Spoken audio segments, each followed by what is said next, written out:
Alright, hello again to anyone watching these Kaijudo videos. Today I'm here with the finals match that was played between myself and Darksigner.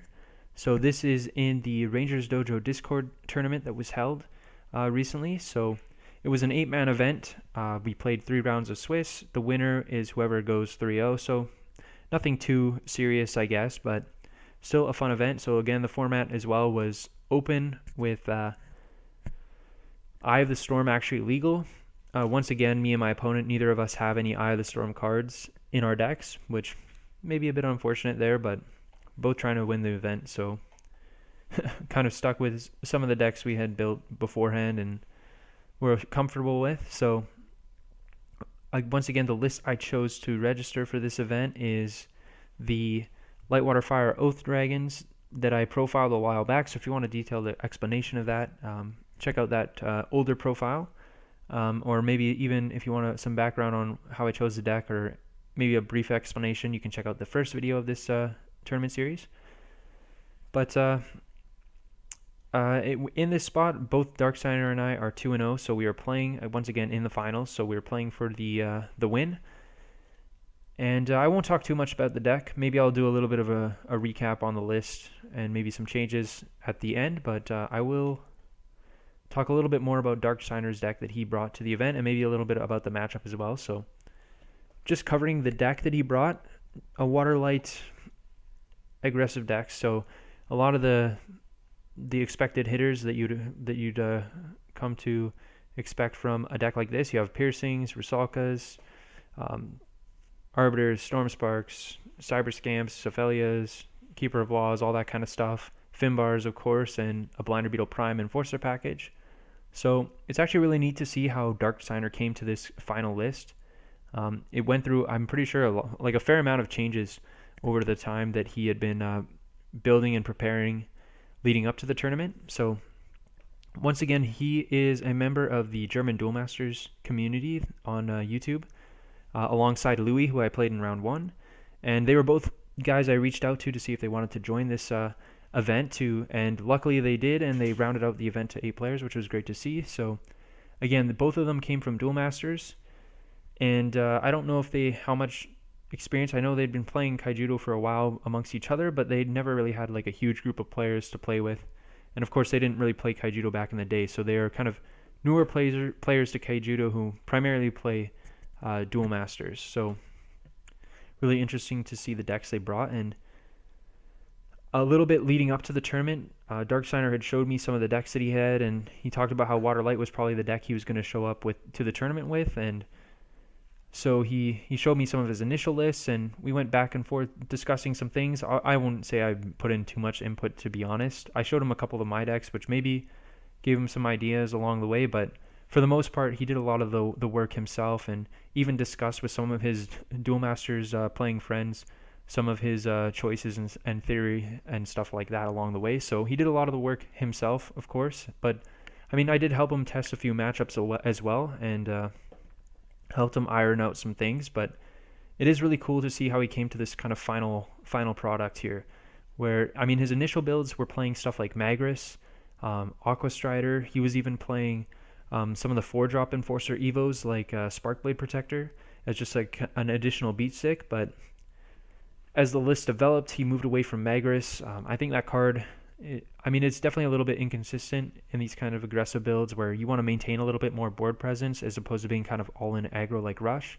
And on top of that, one of the other strengths of Magris is, of course, being an Evo bait, like a 1-mana card at that. But in this build, especially moving away from those Sparkblade Protectors and even cutting down to 2 primes, makes a lot of sense to move away from Magris there as well and just be a little bit more of just like a straight-up light water aggro deck. So in addition to that, he also dropped the Striders, of course, I think in favor of more of these 2-drop attacking enforcers, which also makes sense. Also cuts down on the multi-civ mana, which is good to have as well. So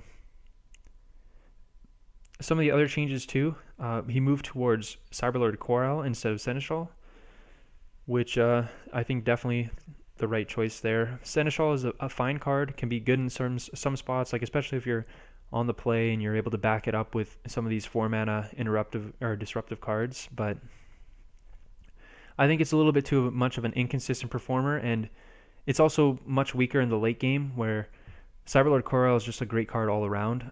It can set shields early against aggressive decks or even rush decks, and then on top of that, like when you're drawing a bunch of extra resources with Finbar and Cephalia in the mid to late game, just being able to sequence in a relatively cheap card like Coral, and that also can set like a really powerful shield blast in those racing situations like Arbiter or Stormspark, that can really swing a game in the later stages out of just like your kind of 3-drop slot, which I think is really, really nice to have over something like Seneschal. So I think that's the right choice there. And on top of that too, I think moving away from Seneschal entirely, like you could still include a couple to round out or to buff up the 3-drop slot, but I think it's much better to do what Darksigner did here and just play even harder to the 2-drop slot, which I really like how the curve of the deck shapes up as well. Just a lot of the 3-drops are kind of underwhelming, so in general I think like a lot of these 2-drops are just better cards than mediocre 3-mana cards. So that's some of the changes he made. He's got 3 Skyvolt mech as well, which and a nice early drop creature for sure, like similar to Metal Max. I might prefer, if I were to build a deck, maybe I'm not 100% of course, but when I was playing it in preparation for this Dragon matchup, I kind of tested both decks against each other and tried it from both sides, and in my experience, I felt like maybe Skyvolt mech, at least for this matchup, maybe you would want it more so, is just having that extra Shield Wing, extra Cloudwalker drone, and maybe the 3rd Blinder Beetle Prime I might prefer, but again, not confident. Skyvolt mech has its strengths in other matchups and is just a generally pretty decent card overall, so I understand why it's in here, but I might go that other direction. But I think some of the other things to touch on, of course, 9 blasts, which I think his initial list had 7, but like 3 Arbiters, 2 Stormspark, and 2 Piercings, but going up to the full 9 I think is really nice in a lot of these aggressive matchups, and he expected a lot of aggro, to be fair, as well. And I mean, you could look at it both ways with Coral. Like you could look at it from one direction where you say, well, I don't need a ton of blasts because I have Coral to set extras, but at the same time, like I just want to have a bunch of blasts in general. I think they're super important in a lot of these aggro matchups in Kaijudo, of course. Like there's a ton of them going around, and it's just really nice. Like these cards can all blow out games, huge impact out of your shield zone. So the other side of it is that you want to play all these blasts, but they kind of get clogged in your hand, and having Coral just be that card that mitigates that just can go a long way as well. And on top of that, you can view it as like a combo package where you just want to have like enough blasts that you can actually always have one to put down with Coral as well, which makes it a much better 3-mana card. Like it's much better to have 3 mana set like a really like a card that you can cast out of your shield zone for free, as opposed to just like 3 mana draw and discard. I think that's a much more powerful card, of course, being able to almost guarantee you can set a shield blast. So just more consistently assembling that shield blast plus Coral combo. On top of that, just correcting for like viewing it from the direction of correcting for those extra shield blasts that you want to play in general. Like both of those things I think merit like just playing a bunch of shield blasts with Coral. So the last card I want to just talk about quickly in this list is Cephalia, which in none of the versions that Darksigner played against me in testing did he have this card in his deck, but I think maybe I can take credit for this. I don't know if he'd be comfortable with me saying that, but I showed him some of my water light builds that I had, and they all had Cephalia in it, and when he said when he saw it, he immediately understood why it was in there, because in a lot of the matchups when we were playing, there was definitely a weakness to this deck where he would just curve out with all of his aggressive cheap creatures, his blighter beetles. He would have control over the board with something like Rusalka, but you just kind of run out of hand, you run out of gas. Finbar is supposed to be the card that just buries your opponent, sets you way up on cards, and really lets you translate that aggressive momentum that you've gained in the early stages. But the problem is that being a 6-mana card just makes it kind of hard to consistently cast, especially when you're in the games you're going first versus second. So Cephalia just kind of bridges into Finbar. Like you still want to play Finbar because it's such a powerful card, just a really good kind of trump to beat your opponent and bury your opponent, but Cephalia really solves the issue and just like bridges the gap between those two cards. Even if it's just drawing you like 1 or 2 cards, like that's still great. And being able to draw like 3, 4, even 5 or 6 cards sometimes. Like, it's just kind of absurd. So Master Trader, just a great payoff card similar to Finbar, but a little cheaper and lets you still play Finbar more consistently. It also lets you assemble like Blinder Beetle Prime and gives you the bait to support it. Again, I might like to see 3 primes in this deck just because it's so powerful and gives you that second, like, really powerful 5-drop to play towards. But like a little bit stronger in other situations and other matchups. But I understand why it's only at 2 here. Darksigner doesn't like the kind of brickiness of the evolution creatures, but I don't know. I feel like maybe like it's definitely a super powerful card, so maybe not 100%. But the last card I want to talk about is just Regent Sasha, which I think was like a really awesome inclusion to see in this list. I think it's like just super elegant, to be honest. It was a card that Darksigner mentioned that he had tried in the past but didn't really like, just because it was too expensive, too clunky. But when you go to add the 3 Cephalia, I think it's just a perfect addition, because when you're drawing all those extra cards, you're able to more consistently cast your Finbars, you're able to more consistently fill your hand. Regent Sasha just gives you that like absolute trump card that you can dig for, and that can just like steal a game out of nowhere, or they can just outright win games. Like, it's just the trump card, right? So just having access to that one super powerful over the top card that you can dig for with all that card draw is just really nice to have in the deck. So it's just a really elegant inclusion in my opinion. So I really liked how the list shaped up and all the evolution it went through. So awesome to see this deck from Darksigner. So before we jump into the match, I want to talk a little bit more about the matchup itself. Maybe a little bit too long-winded of an intro, but feel free to skip to the gameplay. But in this matchup, I think overall Dragons should be favored. But it is a very kind of variance-heavy matchup, or at least it feels like it is, just because there's like so many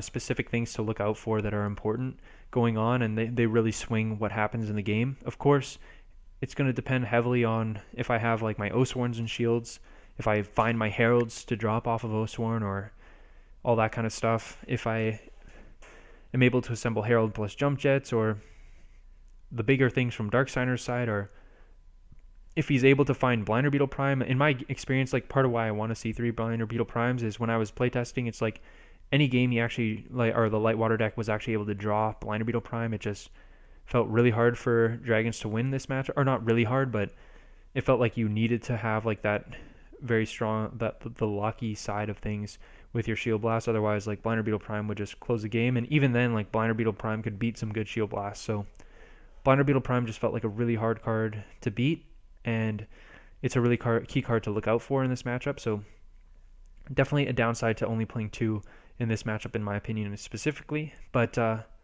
other things too, just in line with Prime, are just looking for that 5 mana payoff with Master Trader. One thing that people might not expect is like this deck and decks like it can just play through like early Andromedas pretty well. Not always, but like one thing that can consistently happen is like, especially when you're going first, or maybe not first, but like when you're able to apply pressure, like maybe you're able to bounce a Herald with a Rusalka then, or something like that. Or sorry, not bounce a Herald. I should reframe this. Like maybe you're beating down, you play, you get a land of Cephalia, and then I was like finding there was consistently these games that Lightwater would win where you just draw like 5 or 6 cards, you get a huge card advantage, and then like even from the Dragon side, like you could drop Herald plus Jump Jets and then drop an Andromeda, and it just wouldn't be enough to actually win the game. Like all the card advantage, like you would, the Lightwater deck could follow up by just dropping a Finbar, returning the Herald, and then like just dumping out like 3 creatures the following turn, and then it would just find a way. Like, it seems weird, but like when you, like, as powerful as dropping an Andromeda it can be, like it's also super absurd to like be able to draw 5 or 6 cards, and then even more when you drop a Finbar a few turns, or like a turn later. Like this was like a consistent pattern that I was noticing. It's like the games Lightwater wins this matchup are when it like draws its Blinder Beetle Prime that maybe goes unchecked for a turn, or like you slam a Cephalia in the right spot, like, and then you can just translate those extra resources. Like as long as you don't get like absurdly unlucky with Shield Blast and stuff like that, like just a Sephelia drawing 5 or 6 cards can like beat almost anything anyways. And another key card to look out for is Sasha, that one of. Actually, just a really great card against dragons, and something that kind of puts me on a clock to close out the game, just because I have to respect this card. Like, not having blockers makes it like really difficult to mitigate it just coming down and sweeping out the rest of my shields, and it lines up super well against like a lot of the blasts that I'm trying to play, like Oath-Sworn Call if that's my last line of defense. Like, even like it just lines up so well against Andromeda too. It's like part of the way you can like beat an early Andromeda is just finding that Sasha, and then just you can just close out the game. It just lines up so well against dragons in my opinion, and Regent Sasha plus all the shield blasts that Darksigner has can just be like a difficult recipe to beat if it gets dropped on me. So another key card to look out for. But yeah, those are kind of the games that Lightwater will win. And on top of that, it also has the upside of just like stealing games where it just curves out aggressively, and dragons just can't. Like if I just never see my shield blast, or maybe I don't find if all I have is like maybe I play a bird or play a herald or something in the early games, and then like Darksigner can just bounce the herald with something like a Rusalka or freeze it with the other Rusalka. Like if he can just answer the herald that I cast and then I don't have any good shield blasts, then like he can just run me over really quick. So there's also the upside. So those are the kind of games like a Sephelia just completely buries me, even if I have some good stuff like Herald Jump Jets. A Blinder Beetle Prime just kind of trumps my early board position, and then just really hard to answer. Even with something like Lyra, he can just like bounce it and then keep attacking with other stuff. Like Blinder Beetle Prime is really hard to answer. And then just like the typical beatdown plan where I just have a clunky draw with no Oath-Sworn Call, for example, and then I just kind of get run over. But of course, like the games dragons will have is like an unchecked Herald or like an Oath-Sworn Call and shields can just steal the game. So overall, I did feel like I was kind of favored, but at the onset when I was first testing, I felt like dragons was like pretty heavily favored. But then I played more and more. I was just like, I think like both me and my brother and we're kind of like feeling out how to better play the decks and better pilot the matchup. And over time, like I found like that the Water Light deck was definitely, it's much closer to 50-50 than anything else in my opinion. But it feels like a super variance heavy matchup just because of a lot of it comes down to like, does the light water side find those power cards, or does the light water, or does like the dragon deck have its like nuts progression? Does it have its Oath-Sworn Call? So it feels kind of variance heavy, but overall pretty close matchup in my opinion. Both decks definitely have a shot to win. So again, super long-winded. I hope anyone who didn't care to hear all of that was able to just skip ahead and get into the match, but I don't know, just had a lot I wanted to share there. But looking at the opening hands, Darksigner won the die roll, so he got to start things off. So leads on Piercing and Mana, which makes sense with the hand he has. And my hand is pretty good as well. I have Piercing to unlock most of my good colors. I have Oath-Sworn Call to set with Coral, and I have Herald plus Lyra's in hand, which is just a bunch of great stuff. So we'll probably see the Skyvolt mech get cast here. Yeah. I mean, you could consider Cloudwalker Drone to leave the door open for something like Blinder Beetle Prime, but it makes more sense to just cast this, I guess. Maybe you prioritize Drone over Scamp just because you don't have access to another Enforcer, and Blinder Beetle Prime is so good that should you draw it, you'd really want to have the ability to cast it, but maybe not like a great call there. When he played the Cloudwalker Drone in Mana, it definitely signaled to me that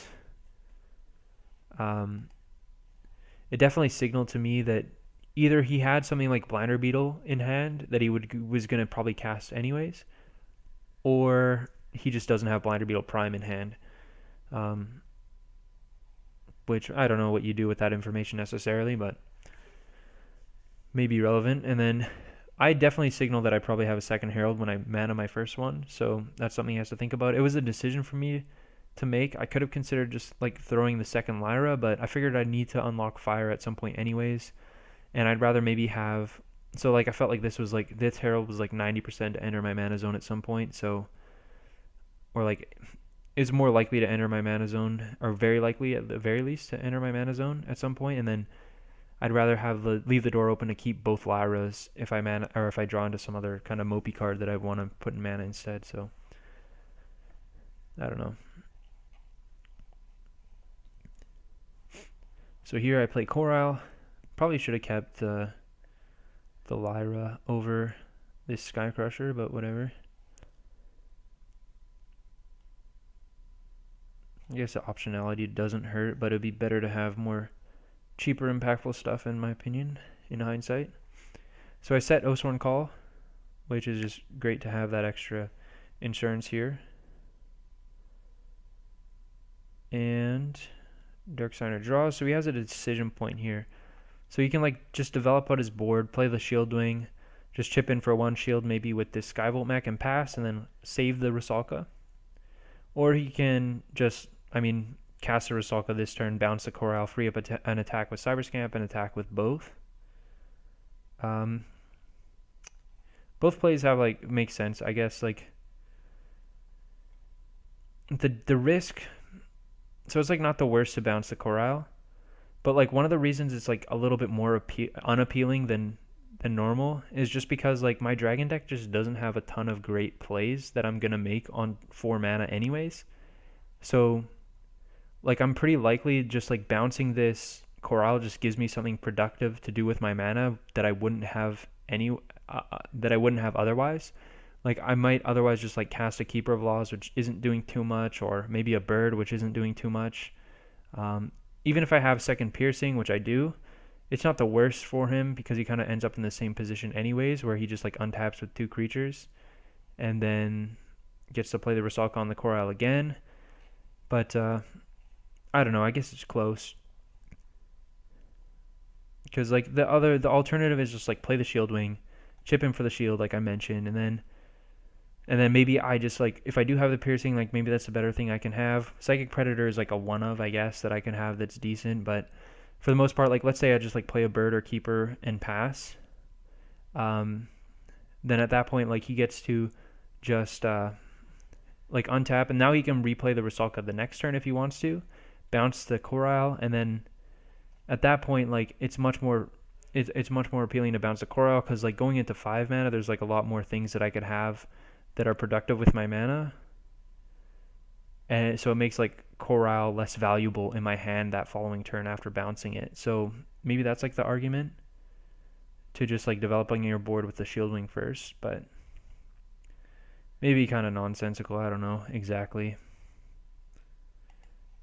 Hard for me to make a decision on that. It just seems pretty fine in general to just play this. Developing the Shield Wing is pretty nice too, because you get to maybe leave the door open to top deck something like Blinder Beetle Prime and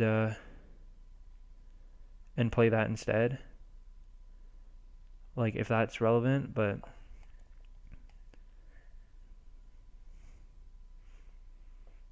yeah, hard really to say what the best thing to do is there. And here he has a decision. So this was another cool decision point too, is which order do you attack with? So if you want to break the most shields possible, you should probably attack with a Scamp first, because if I have Kyo, then my Kyo, in this spot, if he just breaks Kyo, then Kyo kills the Scamp and he only breaks 1 shield, whereas otherwise he attacks with a Scamp first, then I have to kill the Scamp or Rusalka, and then he gets to break the second shield with Skyvolt. So if he prioritizes breaking shields, he should attack with Scamp first. But at the same time, the downside to going that route is that if I do have Kyo, then he loses more board presence, because if he attacks with Scamp first, I can fight the Rusalka, and then on my turn I can untap, and then my Kyo also eats the Scamp. So it's a trade-off. Would you rather untap with 2 creatures like Rusalka plus Skyvolt mech, or would you rather break 2 shields? So that's the kind of trade-off he makes. Darksigner decides to attack in this order, which makes sense. And now he decides to attack with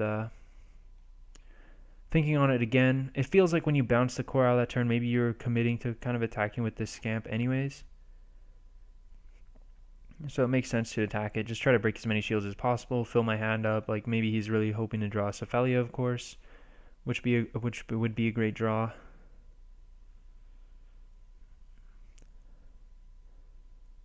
One of the downsides to maybe having kept this Skyvolt mech rather than playing this Cloudwalker drone is when he could have like maybe sequenced the Skybolt mech into his mana zone on turn 3 anyways.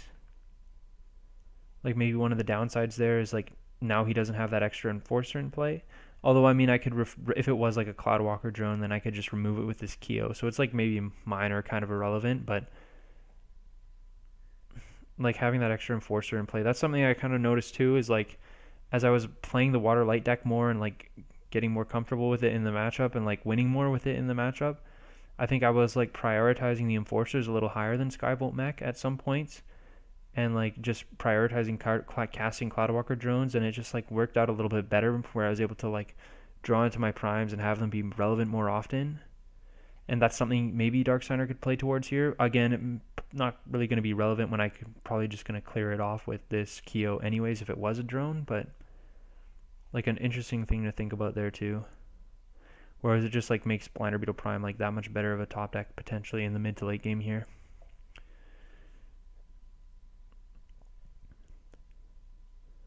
So I see a second Oathsworn Call, which is kind of disgusting.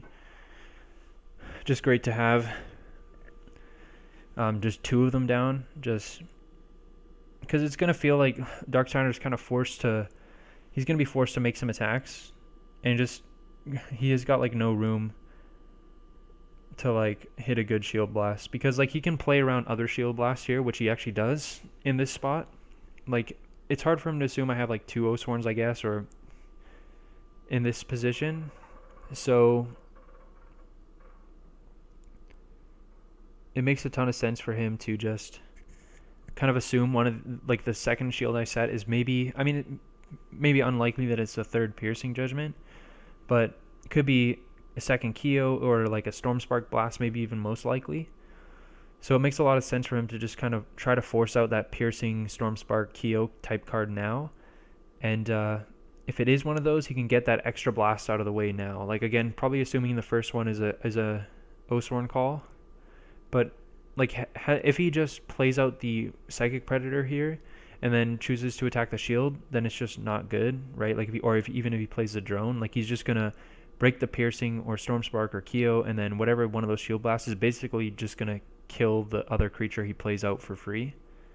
So it just makes sense to just force out that shield, have it be as least impactful as possible,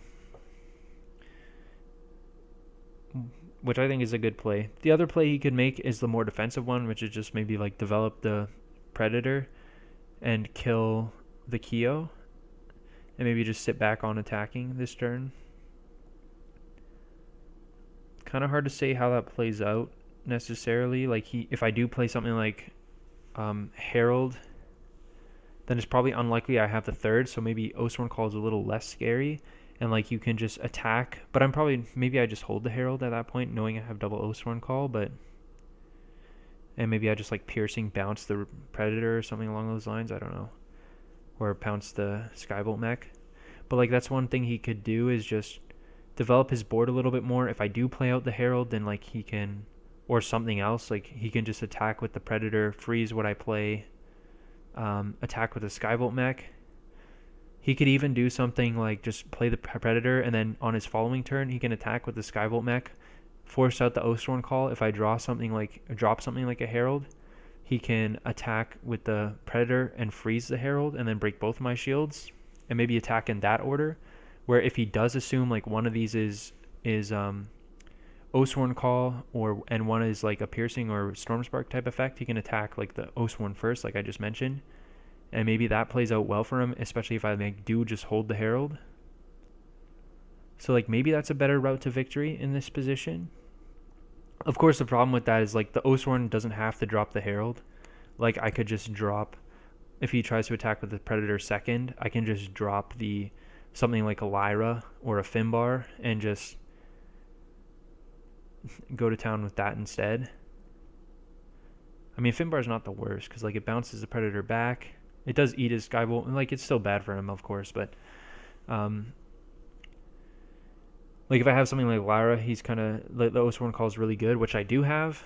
And again, I put one in mana, so maybe it's pretty likely signal. So that's like one option to play around, is make the defensive play this turn.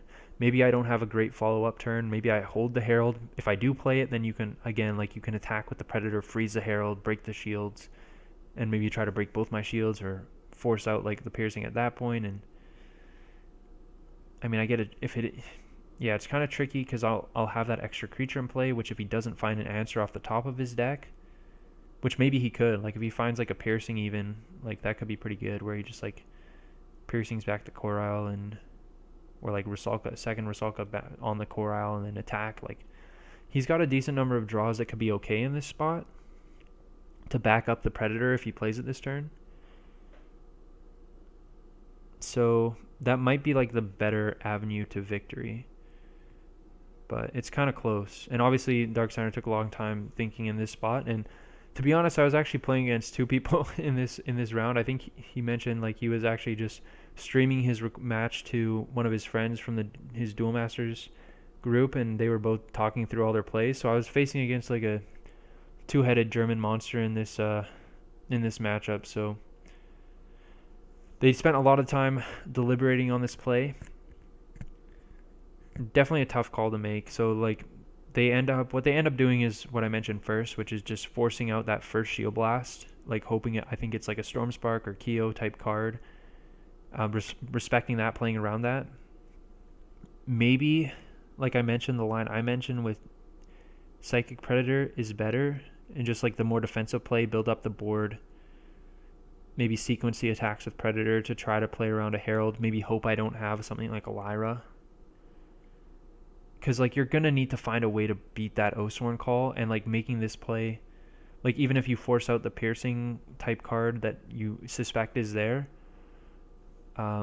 it's still, like even if you force that out, it still kind of feels like tough to figure out how you're going to close the game through that Oathsworn Call at this point. And then of course I just have the double Oathsworn Call, so I just get the win here where I get to play Herald. Obviously very powerful here, and then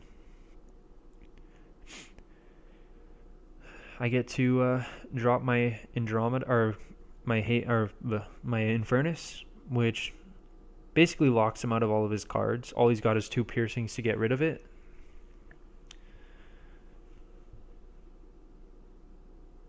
So I play the Infernus, and yeah, Darksigner draws, plays that, and he's got no plays that he can make.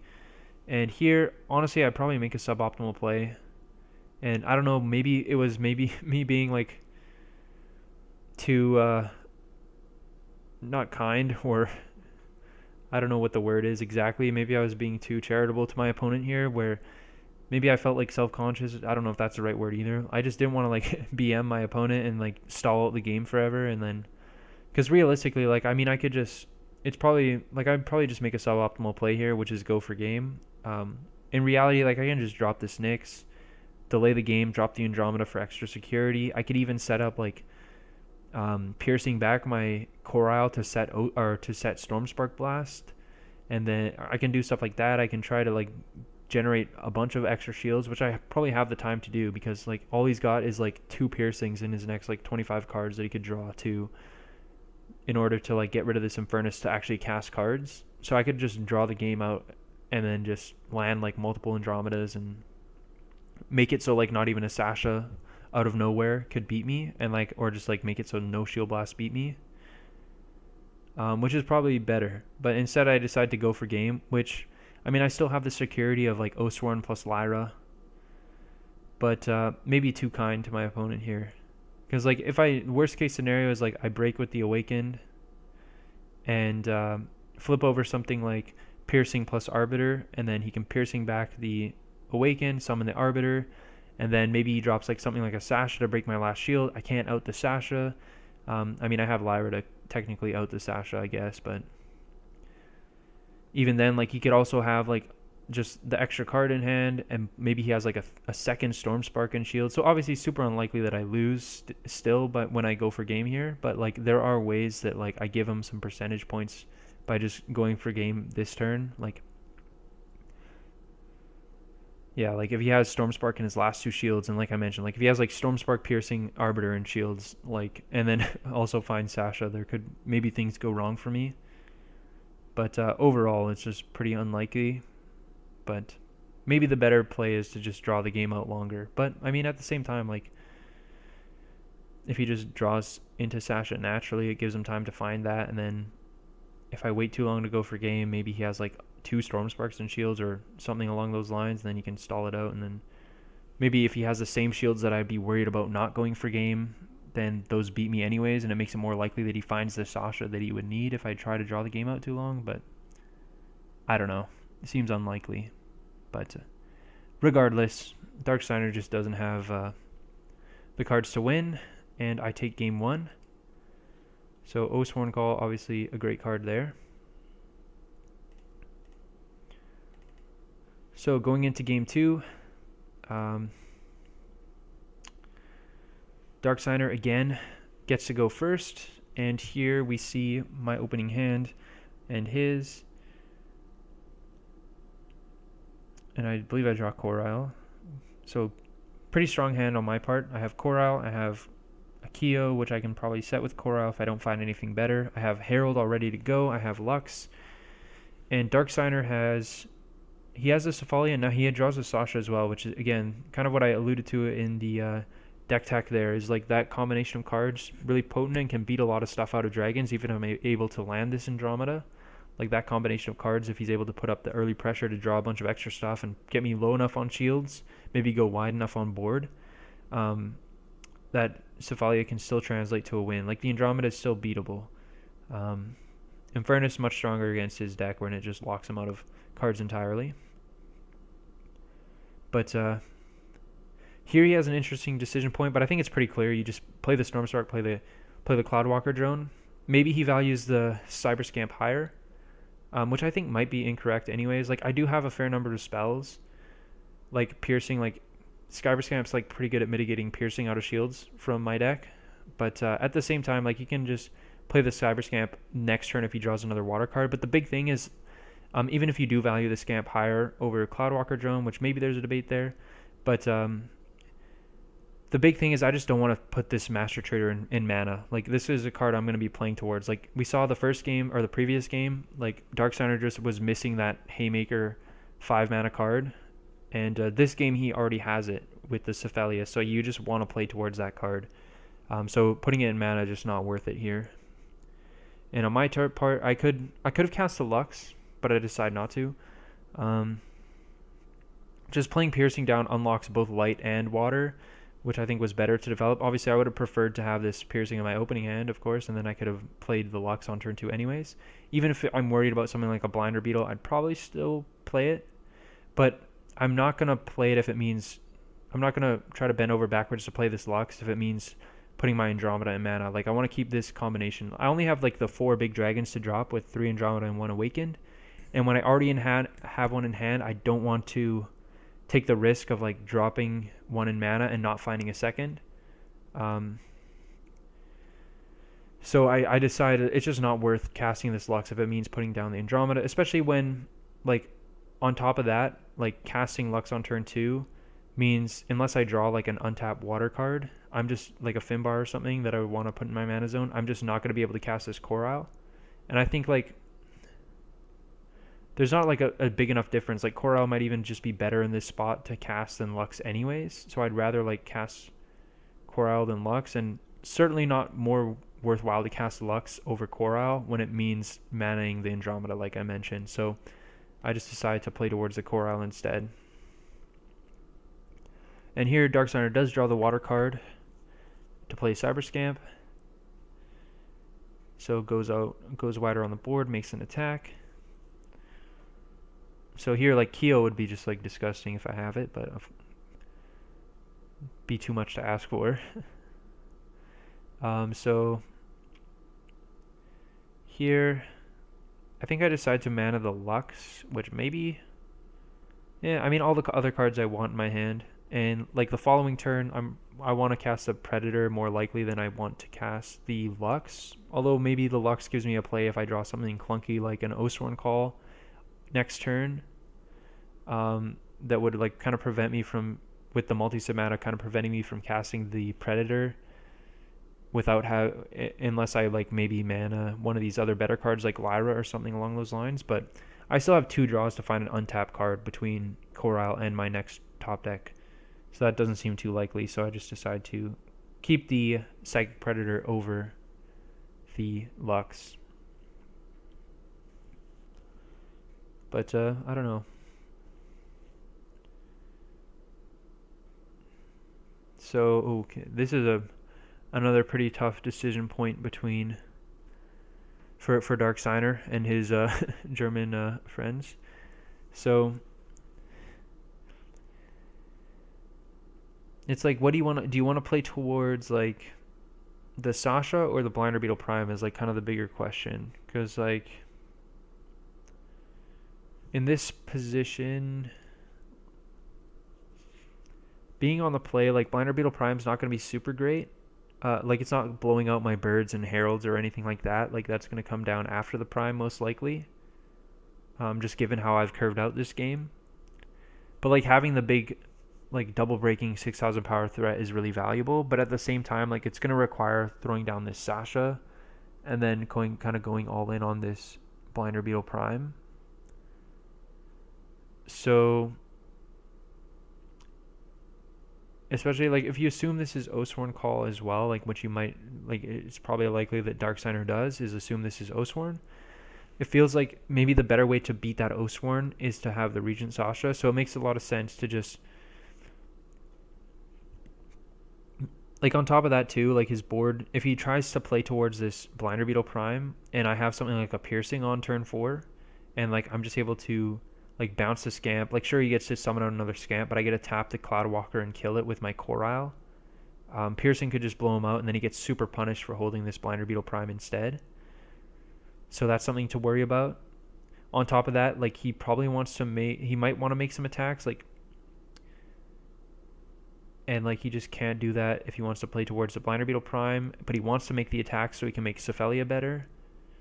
So there's kind of like dyssynergy there, and it makes more sense to just like put on the pressure, break some shields, draw a bunch of cards with the Master Trader, and then, like I kind of mentioned in the deck tech, just use that to play towards the Sasha, and then just kind of try to close out the game with the Sasha. And that's kind of your win condition that you're playing towards. The Blinder Beetle Prime feels a little more all in this spot. But yeah, like it feels like it might be harder to win the game if you try to go for this Blinder Beetle Prime into the Oathsworn Calls. But maybe that's not true. Kind of tough call, I guess. Like it is a pretty tough decision. I'm not really sure what I would do, because like Blinder Beetle Prime just, it does like play into, it has some more weaknesses, right? Like it's the much more like kind of, again, like the more all-in card. Things could go pretty wrong depending on what my next play is. And he decides to get aggressive here and break some shields. But yeah, breaks Finbar, attacks with Cyber Scamp. And, well, yeah, unfortunately for him, I have the Oathsworn Call. So Oathsworn Call comes in to save the day for me, so I drop the Herald. It'd be really interesting to hear Darksigner's thought process and what he and him had discussed. Or I don't know how to pronounce. I shouldn't be trying to pronounce German names, but it'd be interesting to hear how they came to the conclusion for that play. I'll assume it's correct. Like it probably is correct. And I feel like that's the right play as well. Like just in my bones, like just playing towards Master Trader and Sasha being that win condition. I think it's a more stable, reliable way to win the game than this Blinder Beetle Prime. So I think this combination of cards is probably better than the combination of like Prime plus Cephalia. But at the same time, that could be incorrect. Like I would really like to hear their thought process behind what went into that. Like maybe it is, I think it is just like Blinder Beetle Prime is a little too weak to some of the cards I could have on my turn. And on top of that, it is just maybe, I mean, it's not the most all in though, because like you do just like untap. I mean, it is really bad if you, no, like I mean, like it's not the worst if you just draw it, play it, break a bunch of shields with the Blinder Beetle Prime. and then you could still Sephelia after and then draw some cards, but it's a little bit slower to go about that, and maybe it's better to just like try to Sephelia into Finbar into, like I mentioned, the Sasha, or maybe Sasha like a turn after that or something along those lines. It's kind of tough to say, but I think like the big thing is maybe it feels just more likely you can beat like an Oathsworn Call with Sasha than with Blinder Beetle Prime. But yeah, I'd love to hear their thought process on how they came to that conclusion. Just to hear it. Not that I think it's wrong or right or anything like that. I just would love to hear their thought process. But yeah, this time I have Andromeda, which again, like you can kind of play through, but I played my hand so low that the Sephelia is not even as good as you would hope it would be. Only drawing 3 cards is, and those cards aren't particularly great either.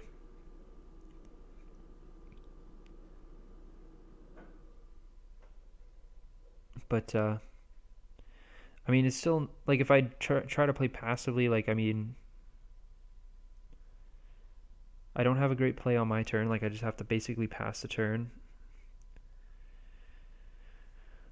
But like yeah, if I don't do anything, like the hand's not the worst though. Like you get to play Coral, you get to summon like Skyvolt Mech plus Keeper of Laws, and then pass. And then if I try to play 2 defensively, I mean I have Lyra to drop a second Andromeda, which is going to be pretty disgusting. But like if I don't have anything and you just draw out the game a little bit longer, he can drop this Regent Sasha and maybe play through it, but and even try to like go for game or something like that. But it's going to be pretty tough to pull off in this spot.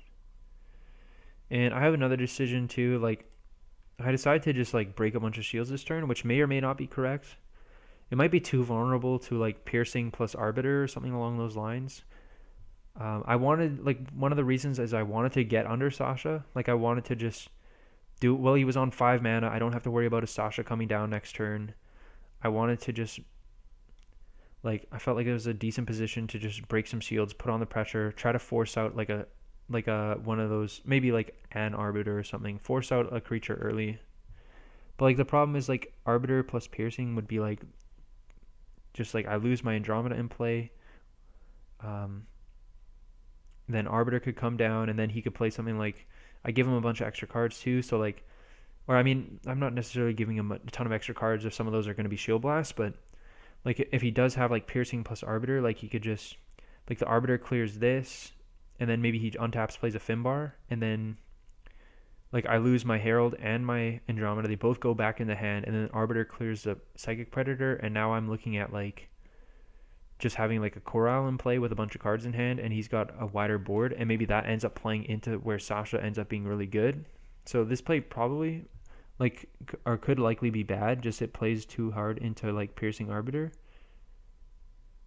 plus like Finbar, which he's pretty likely to find, so find or have, or even just like a Rusalka. So maybe a mistake to go for it there. Like it just, like I wanted to get under Sasha, but at the same time, like when I have this Lyra in my hand that's situated against pretty much whatever he does, like I mean if he does untap, like bounce back the Finbar, it's not the greatest, but then I can just like play my own Lyra his Finbar, kill it. So stuff like that can go on, so it's not the worst. Like I have plays to make. But like just from my experience in the matchup, I just didn't want to give him, like I just don't want to give him too many turns after he's like gassed up, drawn like 3 or 4 cards off of his Sephelia. I just don't want to give him too many turns from like what I was experiencing, because there would be games when I was playtesting where I would like try to play too passively as dragons and try to respect the shields out of Lightwater too much, and then I would end up in these bad spots where like you just end up getting buried by all those extra cards at some point, and it feels like it can't happen and it feels like you shouldn't lose the game, but you end up losing the game. But maybe this just isn't one of those spots with the cards that I have in hand. So, and like on top of that, maybe I'm kind of biased because like the cards that Darksigner did draw were just like not that impactful. So like if I just saw a bunch of like amazing cards in his hand, like I would probably be, maybe I'd be arguing more for just going for game in this position. So maybe there's a little bit of bias there, because like I know his like attacking shields looks extra bad when like all the cards in his hand are kind of bad to begin with. So I don't want to give him all those extra cards, but yeah, like I said, maybe like Piercing Arbiter just ends up putting me too far behind, where I just like lose all my traction. He's still got a bunch of shields. He could potentially set another shield blast with a Corile or something along those lines, and then builds up, like he takes advantage of the board with like Arbiter Piercing, and then on top plus like a Rusalka Finbar from hand, and then he can also just like kind of play bait, like even if it's just Rusalka plus Skyvolt mech, and then he has two light creatures in play, so that like no matter what I do, he's probably going to be able to land a Sasha the following turn, and then despite wanting to get under Sasha, I end up playing into Sasha at some point. And so yeah, I think that might be like a mistake on my part, but again, kind of hard to say at the end of the day, and it works out for me where I just break all the shields. And like I said, maybe I'm respecting the shield blast too much, but maybe this is like one of the specific positions where or maybe I'm respecting too much the shield blast too much, not wanting to go for game, but or break all the shields or put on all that pressure. And like I mentioned, that is like a play pattern that came up while I was playtesting, that it felt like I was respecting the shields too much, but maybe this is like the position where you do want, like this is one of the positions where you do need to respect the shield blast. But again, part of it, again, bias, like because I see his hand where I see the Sasha's already there. I see the cards he drew were bricks, so it looks even less appealing to break all the shields in this position. But I don't know. Maybe a tough call. Again, tricky to say. This game, some interesting decision points for sure. So, and you definitely see the strength of like holding that Sasha in hand versus maybe the Blinder Beetle, where it gives them the avenue to steal the game. But regardless, that is the match. Whatever the decisions were, or whether they were right or wrong, I end up winning the match 2-0 and taking down the tournament 3-0. So pretty happy about that, to be honest. Nice to pull out the win there. So I guess even though the video is already long, I'll do like a brief outro on the deck. So again, Lightwater Fire, Oath Dragons.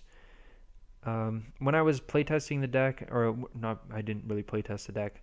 When I was last minute before I registered with the deck, like I mentioned in the first video, I was debating maybe some like more extreme card choices. Like I was considering just cutting the Sky Crushers outright. Like there was builds that I had on my floor that I was like debating where I just had like no Sky Crushers. I had second Coral. I had maybe second Awaken instead. Was maybe debating playing like another 5-drop dragon, which I think would be a mistake.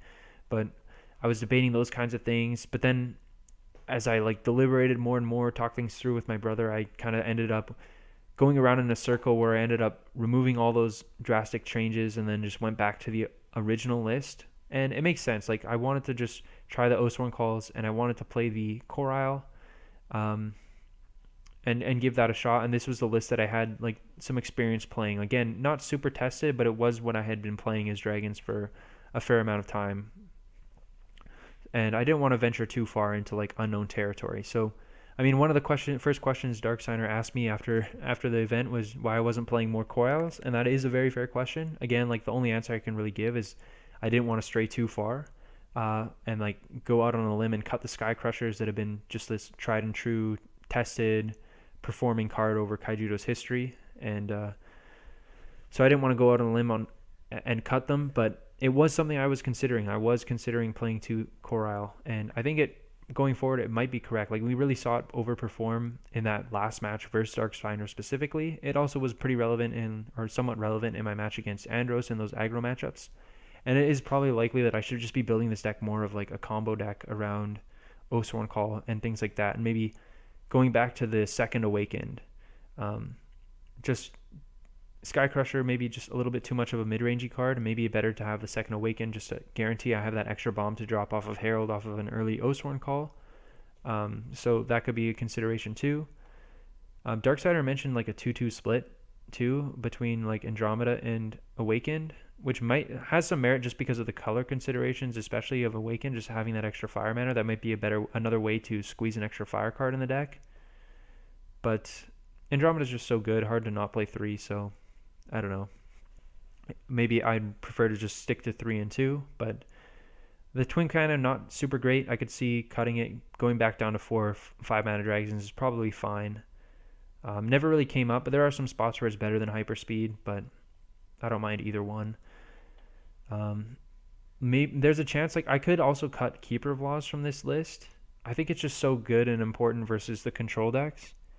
But I could definitely see just cutting it and just being more of an anti-aggro build and just playing that second Coral. That would be one of the easiest cuts because it's kind of hard to like mess around with the fire and water counts. They're already pretty low at 12 cards each. I don't really want to go too far below that.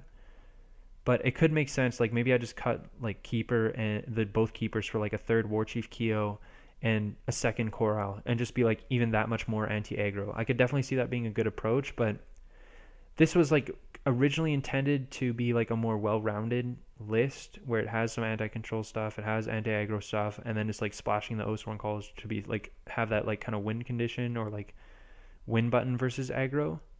So it was more intended to be that kind of well-rounded light water fire dragon style deck, but I could see approaching it more as just like an anti-aggro deck, and that might have some merit too. So there are different ways to play it, and like maybe I think the second Cyberlord Coral is just probably good enough to find space for anyways. In hindsight, maybe not. I don't know. I feel like I think Keeper of Laws is just too good for being a well-rounded deck, but maybe it's better to just stick to like a more traditional non-Oathsworn playing list if you want to be like that. I don't know. I don't have a final call on that, but those are some things to think about with the list for sure. Maybe this Psychic Predator could go for the second Coral too. Like it's a fine card to have access to, but kind of just a random one of. So I don't know. Some food for thought. Overall, the deck performed pretty well. I mean, the Oathsworn Calls were great in that last match. Really, I think a good choice in the field, especially where we had a bunch of different like aggressive decks. So I think like maybe 5. I mean, this is like a mid-range combo deck. There was one Haven deck. There was the Water Dark Fire mid-range deck. And then the rest are probably all shades of aggro. There was like a Mono Dark Rotworm, Fire Nature Light Megabugs. There was a Water Nature Light Arboreus, and then a Nature Light kind of mid-range or I guess aggro deck. Nature Light aggro, evolution based, and then of course Darksigner's Water Light deck. So like 5 of the 8 decks would probably be classified as aggro. So definitely a good call to play the Oathsworns. So yeah, that kind of wraps up this tournament and wraps up my experience with the Dragon deck. So I just want to give a shout out to the Rangers Dojo Discord for putting on the event. Shout outs to all the players for joining. Awesome that we got eight people. Huge shout outs to both Darksigner and Louis for joining as well. Just great to see them show up from an outside community and round up our player count to 8. That was great to see. And then shout outs to Stents the Boss as well for running the bracket and posting all the matches and doing all the behind the scenes stuff to make sure everyone's deck lists were there and all that stuff. So shout outs to everyone for making the tournament happen. I really hope to play in more in the future. If you want to play in some tournaments or get involved yourself, I will link the Rangers Dojo Discord or the Rangers Dojo YouTube channel for you to go through their stuff. I think they have Discord links there, or you can reach out to them as well. So as always, you can do that. I don't feel super comfortable like posting the link myself because it is their community, but as always, just reach out to them if you want to get involved. I'm sure they'll welcome everyone in there. But outside of that, thank you all for watching the video, watching these tournament breakdowns. This one super long-winded, a lot to talk about, or that I wanted to talk about, so hopefully you enjoyed it. But as always, thank you for watching, and we'll see you in the next video.